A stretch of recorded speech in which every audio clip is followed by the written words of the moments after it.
युधिष्ठिर, भीम, अर्जुन और नकुल, इन सब ने श्री कृष्ण से संधि का प्रस्ताव रखने की बात कही, किंतु सहदेव थे जो केवल युद्ध ही करना चाहते थे। जानते हैं द्रौपदी का इस विषय में क्या मत था। इस अध्याय में संपूर्ण महाभारत कथा, इसके अंतर्गत उद्योग पर्व और उसमें भगवद यान पर्व। नमस्कार, मैं आभा शर्मा जावास। इन ऑडियो बुक्स को बनाने में अगर आप अपना योगदान देना चाहते हैं तो मेंबरशिप लेके या दिए गए क्यूआर कोड का प्रयोग करके आप ऐसा कर सकते हैं। आपका छोटे से छोटा योगदान भी हमें प्रोत्साहित करता है। अन्यथा शेयर, लाइक या सब्सक्राइब करके तो आप ऐसा कर ही सकते हैं। वैशंपायन जी कहते हैं, जन्मेजय, सिर पर अत्यंत लंबे और काले केश धारण करने वाली द्रुपद राजकुमारी कृष्णा राजा युधिष्ठिर के धर्म और अर्थ से युक्त हितकर वचन सुनकर शोक से कातर हो उठी और महासारथी सात्विकी तथा सहदेव की प्रशंसा करके वहां बैठे हुए दशाकुल भूषण श्री कृष्ण से कुछ कहने को उद्वत हुई। भीमसेन को अत्यंत शांत देख मनस्विनी द्रौपदी के मन में बड़ा दुख हुआ। उसकी आंखों में आंसू भर आए और वह श्री कृष्ण से इस प्रकार बोली, धर्म के ज्ञाता महाबाहु मधुसूदन, आपको तो ज्ञात ही है कि मंत्रियों सहित धृतराष्ट्रपुत्र दुर्योधन ने किस प्रकार शर्ता का आश्रय लेकर पांडवों को सुख से वंचित कर दिया। दशानंदन, राजा धृतराष्ट्र ने युधिष्ठिर से कहने के लिए संजय को एकांत में जो मंत्र अर्थात अपना विचार सुनाकर यहां भेजा था वह भी आपको ज्ञात ही है, तथा धर्मराज ने संजय से जैसी बातें कही हैं उन सब को भी आपने सुन ही लिया। महातेजस्वी केशव, इन्होंने संजय से इस प्रकार कहा था, संजय, तुम दुर्योधन और उसके सुहृदों के सामने मेरी यह मांग रख देना, तात तुम हमें अवस्थल, वृकस्थल, माकंदी, वाणावत तथा अंतिम 5वां कोई एक गांव, इन 5 गांवों को ही दे दो। दशाकुल भूषण श्री कृष्ण संधि की इच्छा रखने वाले श्रीमान युधिष्ठिर का यह नम्रतापूर्ण वचन सुनकर भी उस दुर्योधन ने स्वीकार नहीं किया। भगवान, आपके वहां जाने पर यदि दुर्योधन राज्य दिए बिना ही संधि करना चाहे तो आप इसे किसी तरह स्वीकार ना कीजिएगा। महाबाहो, पांडव लोग सृंजय वीरों के साथ क्रोध में भरी हुई दुर्योधन की भयंकर सेना का अच्छी तरह सामना कर सकते हैं। मधुसूदन, कौरवों के प्रति साम और दान नीति का प्रयोग करने से कोई प्रयोजन नहीं हो सकता, अतः उन पर आपको कभी कृपा नहीं करनी चाहिए। श्री कृष्ण अपने जीवन की रक्षा करने वाले पुरुष को चाहिए कि जो शत्रु साम और दान से शांत न हो उस पर दंड का प्रयोग करे। अतः महाबाहु अच्युत, आपको तथा सृंजो सहित पांडवों को उचित है कि वे इन शत्रुओं को शीघ्र ही महान दंड दे। यही कुंती कुमारों की योग्य कार्य है। श्री कृष्ण, यदि यह किया जाए तो आपके भी यश का विस्तार होगा और समस्त क्षत्रिय समुदाय को भी सुख मिलेगा। दशानंदन, अपने धर्म का पालन करने वाले क्षत्रिय को चाहिए कि वह लोभ का आश्रय लेने वाले मनुष्य को, भले ही वे क्षत्रिय हों या अक्षत्रिय, अवश्य मार डाले। तात, ब्राह्मणों के सिवा दूसरे वर्णों पर भी यह नियम लागू होता है। ब्राह्मण सब पापों में डूबा हो तब भी उसे प्राणदंड नहीं देना चाहिए, क्योंकि ब्राह्मण सब वर्णों का गुरु तथा दान में दी हुई वस्तुओं का सर्वप्रथम भोक्ता है, अर्थात पहला पात्र है। जनार्दन, जैसे अवध्य का वध करने पर महान दोष लगता है, उसी प्रकार वध्य का वध ना करने पर भी दोष की प्राप्ति होती है। यह बात धर्मज्ञ पुरुष जानते हैं। श्री कृष्ण, आप सैनिकों सहित संजयों, पांडवों तथा यादवों के साथ ऐसा प्रयत्न कीजिए जिससे आपको यह दोष न छू सके। जनार्दन, आप पर अत्यंत विश्वास होने के कारण मैं अपनी कही हुई बात को पुनः दोहराती हूं। केशव, इस पृथ्वी पर मेरे समान स्त्री कौन होगी? मैं महाराज द्रुपद की पुत्री हूं। यज्ञ वेदी के मध्य भाग से मेरा जन्म हुआ है। श्री कृष्ण, मैं वीर धृष्टद्युम्न की बहन और आपकी प्रिय सखी हूं। मैं परम प्रतिष्ठित अजमेर कुल में ब्याह कराई हूं। महात्मा राजा पांडु की पुत्र वधू और 5 इंद्रियों के समान तेजस्वी पांडु पुत्रों की पटरानी हूं। 5 वीर पतियों से मैंने 5 महारथी पुत्रों को जन्म दिया है। श्री कृष्ण, जैसे अभिमन्यु आपका भांजा है, उसी प्रकार मेरे पुत्र भी धर्मतः आपके भांजे ही हैं। केशव, इतनी सम्मानित और सौभाग्यशालिनी होने पर भी मैं पांडवों के देखते देखते और आपके जीते जी केश पकड़कर सभा में लाई गई और मेरा बारंबार अपमान किया गया एवं मुझे कलेश दिया गया। पांडवों, पांचालों और यदुवंशियों के जीते जी मैं पापी कौरवों की दासी बनी और उसी रूप में सभा के बीच मुझे उपस्थित होना पड़ा। पांडव यह सब कुछ देख रहे थे तो भी ना तो इनका क्रोध ही जागा और ना इन्होंने मुझे अपने हाथ से छुड़ाने की चेष्टा ही की। उस समय मैंने अत्यंत असहाय होकर मन ही मन आपका चिंतन किया और कहा, गोविंद, मेरी रक्षा कीजिए। प्रभु, तब आपने ही कृपा करके मेरी लाज बचाई। उस सभा में मेरे ऐश्वर्यशाली ससुर राजा धृतराष्ट्र ने मुझे आदर देते हुए कहा, पांचाल राजकुमारी, मैं तुम्हें अपनी ओर से मनोवांछित वर पाने के योग्य मानता हूं। तुम कोई वर मांगो। तब मैंने उनसे कहा, पांडव रथ और आयुधों सहित दास भाव से मुक्त हो जाए। केशव, मेरा इतना कहने पर ये लोग वनवास का कष्ट भोगने के लिए दास भाव से मुक्त हुए थे। जनार्दन, हम लोगों पर ऐसे ऐसे महान दुख आते रहे हैं जिन्हें आप अच्छी तरह जानते हैं। कमल नयन, पति, कुटुंबी तथा बांधवजनों सहित हम लोगों की आप रक्षा करें। श्री कृष्ण, मैं धर्मतः भीष्म और धृतराष्ट्र दोनों की पुत्रवधू हूं, तो भी उनके सामने ही मुझे बलपूर्वक दासी बनाया गया। भगवान, ऐसी दशा में यदि दुर्योधन एक मुहूर्त भी जीवित रहता है तो अर्जुन के धनुष धारण और भीमसेन के बल को धिक्कार है। श्री कृष्ण, यदि मैं आपकी अनुग्रह भाजन हूं, यदि मुझ पर आपकी कृपा है, तो आप धृतराष्ट्र के पुत्रों पर पूर्ण रूप से क्रोध कीजिएगा।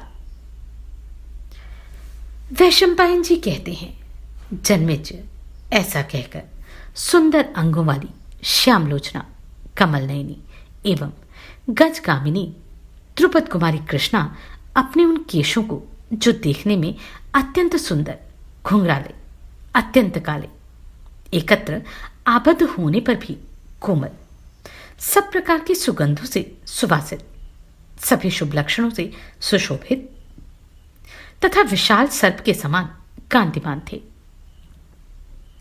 बाएं हाथ में लेकर कमल नयन श्री कृष्ण के पास गई और नेत्रों में आंसू भरकर इस प्रकार बोली, कमल लोचन श्री कृष्ण, शत्रुओं के साथ संधि की इच्छा से आप जो जो कार्य या प्रयत्न करें, उन सब में दुशासन के हाथों से खींचे हुए इन केशों को याद रखें। श्री कृष्ण, यदि भीमसेन और अर्जुन कायर होकर कौरवों के साथ संधि की कामना करने लगे हैं, तो मेरे वृद्ध पिताजी अपने महारथी पुत्रों के साथ शत्रुओं से युद्ध करेंगे। मधुसूदन, मेरे 5 पराक्रमी पुत्र भी वीर अभिमन्यु को प्रधान बनाकर कौरवों के साथ संग्राम करेंगे। यदि मैं दुशासन की सांवली भुजा को कटकर धूल में लौटती ना देखूं, तो मेरे हृदय को क्या शांति मिलेगी? प्रज्वलित अग्नि के समान उस प्रचंड क्रोध को हृदय में रखकर प्रतीक्षा करते हुए मुझे 13 वर्ष बीत गए हैं। आज भीमसेन के संधि के लिए कहे गए वचन मेरे हृदय में बाण के समान लगे हैं, जिनसे पीड़ित होकर मेरा हृदय फट गया। हाय, ये महाबाहु आज मेरे अपमान को भुलाकर केवल धर्म का ही ध्यान धर रहे हैं।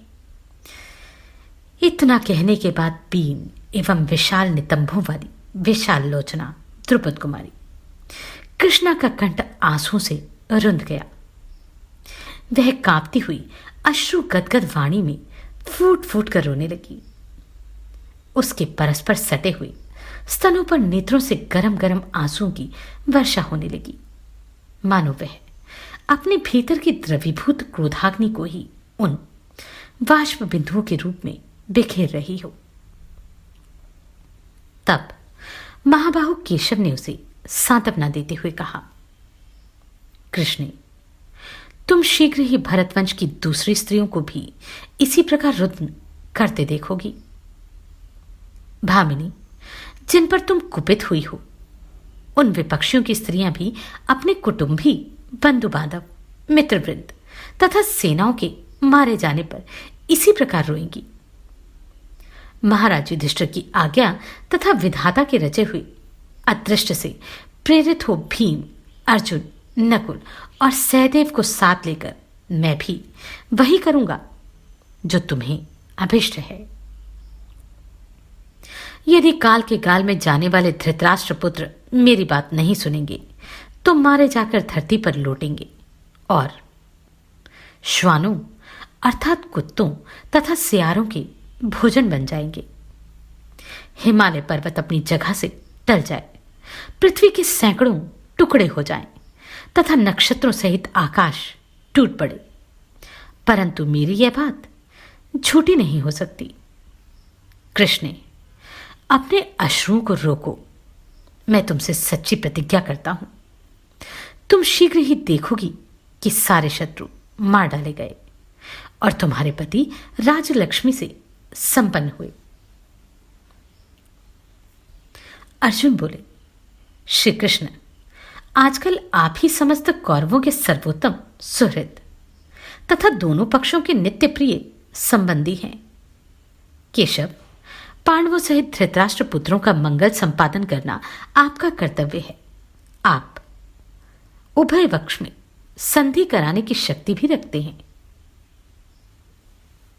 शत्रु का नाश करने वाले कमलनयन श्री कृष्ण, आप यहां से जाकर हमारे अमरशील भ्राता दुर्योधन से ऐसी बातें करें जो शांति स्थापन में सहायक हों।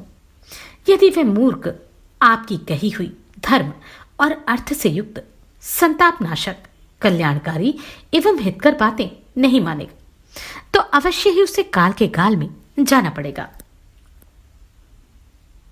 श्री भगवान बोले, अर्जुन, जो धर्मसंगत हम लोगों के लिए हितकर तथा कौरवों के लिए भी मंगलकारी हो, वही कार्य करने के लिए मैं राजा धृतराष्ट्र के समीप यात्रा करूंगा। वैशंपायन जी कहते हैं, जन्मेजय, तदनंतर जब रात्रि का अंधकार दूर हुआ और निर्मल आकाश में सूर्यदेव के उदित होने पर उनकी कोमल किरणें सब ओर फैल गईं। कार्तिक मास के रेवती नक्षत्र में मैत्र नामक मुहूर्त उपस्थित होने पर सत्व गुणों पुरुषों में श्रेष्ठ एवं समर्थ श्री कृष्ण ने यात्रा आरंभ की। उन दिनों शरद ऋतु का अंत और हेमंत का आरंभ हो रहा था। सब और खूब उपजी हुई खेती लहलहा रही थी। भगवान जनार्दन ने सबसे पहले प्रातःकाल ऋषियों के मुख से मंगल गान सुनने वाले देवराज इंद्र की भांति विश्वस्त ब्राह्मणों के मुख से परम मधुर मंगलकारक पुण्य वाचन सुनने हैं एवं स्नान किया।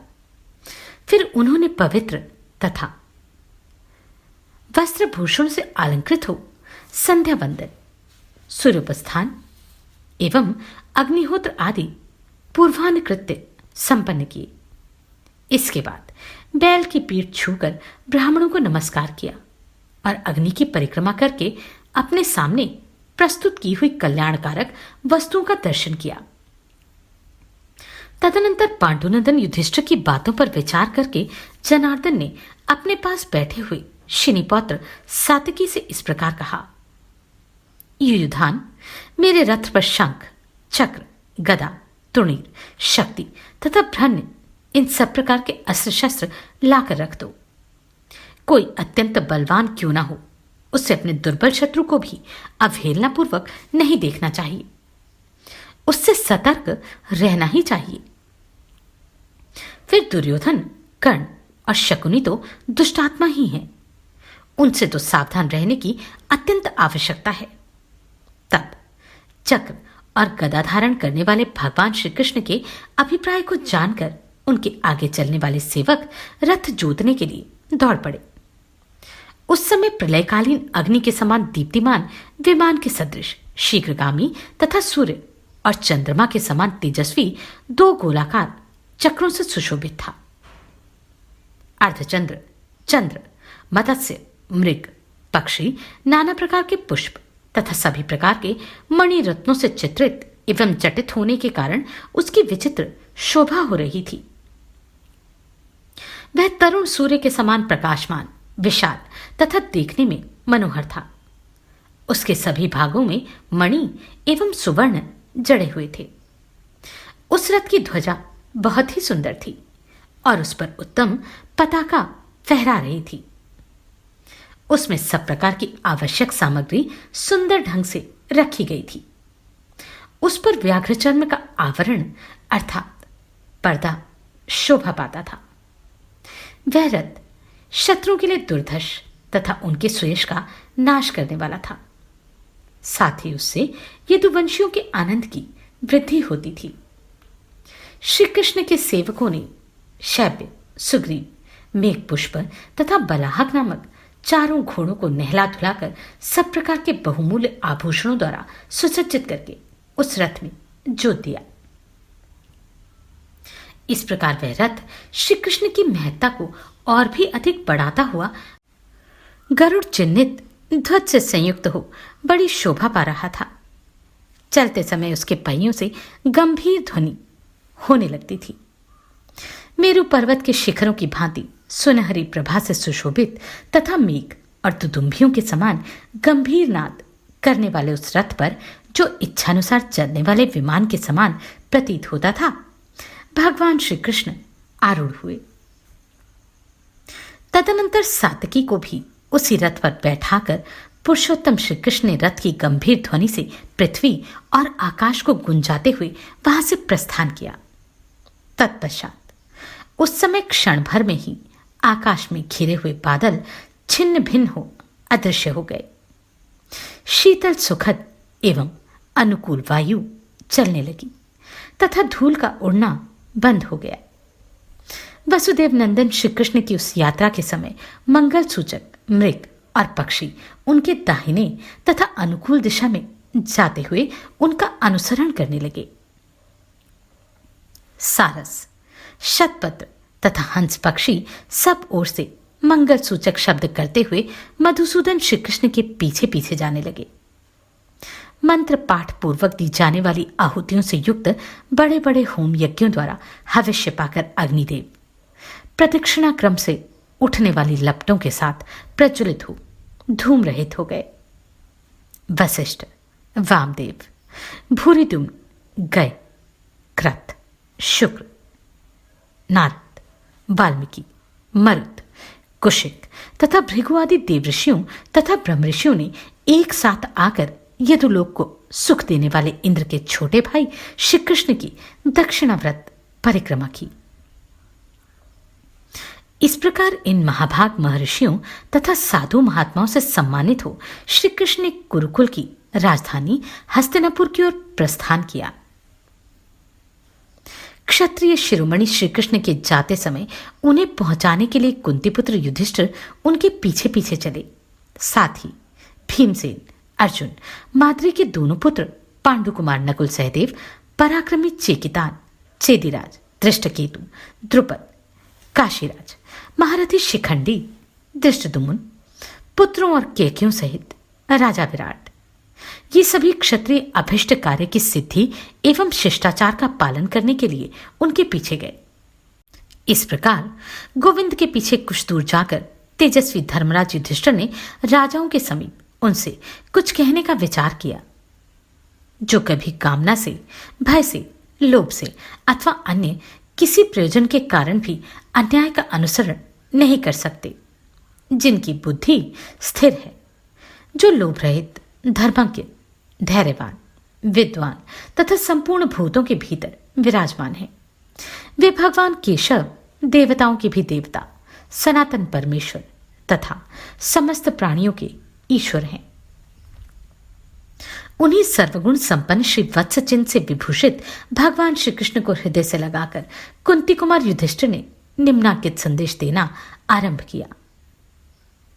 युधिष्ठिर बोले, शत्रु का संहार करने वाले जनार्दन, अबला होकर भी जिसने बाल्यकाल से ही पाल पोसकर हमें बड़ा किया है, उपवास और तपस्या में संलग्न रहना जिसका स्वभाव बन गया है, जो सदा कल्याण साधन में ही लगी रहती है, देवताओं और अतिथियों की पूजा तथा गुरुजनों की सेवा शुश्रूषा जिसका अटूट अनुराग है, जो पुत्र वत्सला एवं पुत्रों को प्रेम करने वाली है, जिसके प्रति हम पांचों भाइयों का अत्यंत प्रेम है, जिसने दुर्योधन के भय से हमारी रक्षा की है, जैसे नौका मनुष्य को समुद्र में डूबने से बचाती है, उसी प्रकार जिसने मृत्यु के महान संकट से हमारा उद्धार किया है, और माधव, जिसने हम लोगों के कारण सदा दुखी भोगा है,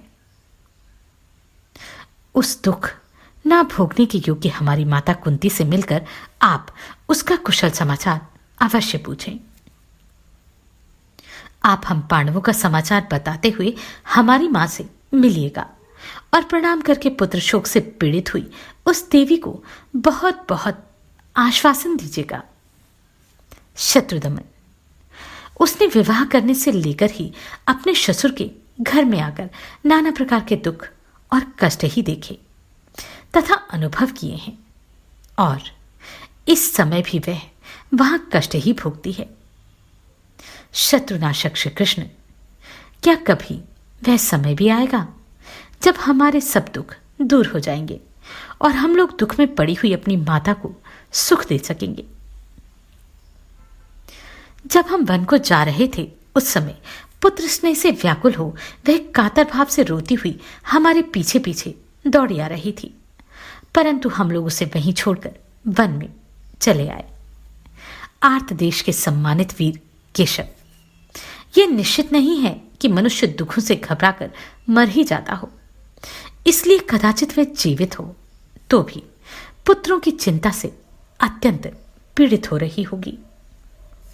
प्रभु मधुसूदन, श्री कृष्ण, आप माता को प्रणाम करके आप मेरे कथनानुसार धृतराष्ट्र, दुर्योधन, अन्य ने वयोवृद्ध नरेश, भीष्म, द्रोण, कृप, महाराज बालिक, द्रोणपुत्र अश्वत्थामा, सोमदत्त, समस्त भरतवंशी क्षत्रिय वृंद तथा कौरवों के मंत्र की रक्षा करने वाले मर्मवेता, अगाध बुद्धि एवं महाज्ञानी विदुर जी के पास जाकर इन सबको हृदय से लगाइएगा।